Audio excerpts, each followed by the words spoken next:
Good morning and happy Easter. One of the readings that we heard over the Triduum was recalling the encounter that Moses had with God speaking through the burning bush. How startled he was out there pasturing his sheep on the slope of a mountain in the desert, and all of a sudden this bush, engulfed in flames, begins to speak to him. It's a Hollywood moment for sure. But if I put myself there beside Moses, listening to the words that emanate from the bush, there's a message there for you and I as well. He approaches the bush, and the bush speaks to him.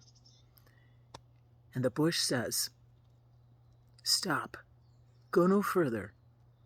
Take off your shoes. You stand on holy ground."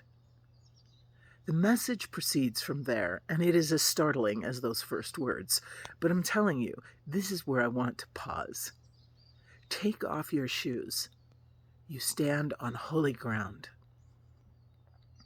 As we look back on the life of Christ over this period of Holy Week in particular, we think of the very holy space that he took up in this planet, in history, in time, where he actually stood among us, walked among us. Jesus, Emmanuel, God with flesh on. And everywhere that Jesus walked became sacred because it was a place where people encountered the divine. If we flip that for a minute to think about ourselves, we would push ourselves away from this reality as quickly as possible, scurry into a corner and say, "No, that can't be so. Please don't make that application for me. It belongs to Jesus." And yet, I want us to think about that this morning. We stand on the ground of our lives, and this ground is incredibly sacred. It is full of mystery. Often we don't know where in the world we're going. Give us a clue. Give us a map. Shine a light before us, as God did with the Israelites in the desert. A pillar of fire at night they followed when they walked, to know where they were walking and that it was the right place to be. The ground of your life, the soil of your experiences, the garden of all that has grown within you is holy.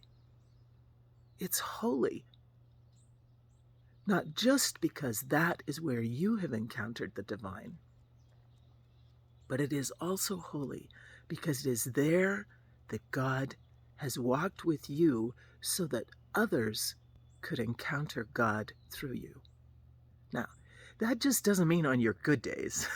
That just doesn't mean when you're quoting scripture or you've just been to Mass or confession or you're feeling that all is right with the world. It's even on your lousy days, on the days where you're crabby, on the days where I am less forgiving than I want to be. In those encounters, God meets humanity, and filled with mystery, we encounter the divine in one another. This isn't just cliche, and yet in some ways it's like, yeah, blah, blah, Monique, you've heard all this before. But this is so important, and this is why I want to chew on it with you this morning, or have you chew on it with God. How is my life sacred? Where have I placed my feet over this long journey of my existence in this world? Who are those who have walked beside me, who have held up a light of faith, who have crawled into the dark cave of my suffering when I've been alone? How have I encountered you, God, in every step of the way? And when I haven't, give me the eyes to see where I've missed you so that I won't miss you today. Spend time giving thanks for the holy ground of your life today as we celebrate the gift of God's presence among us Emmanuel. Happy Easter.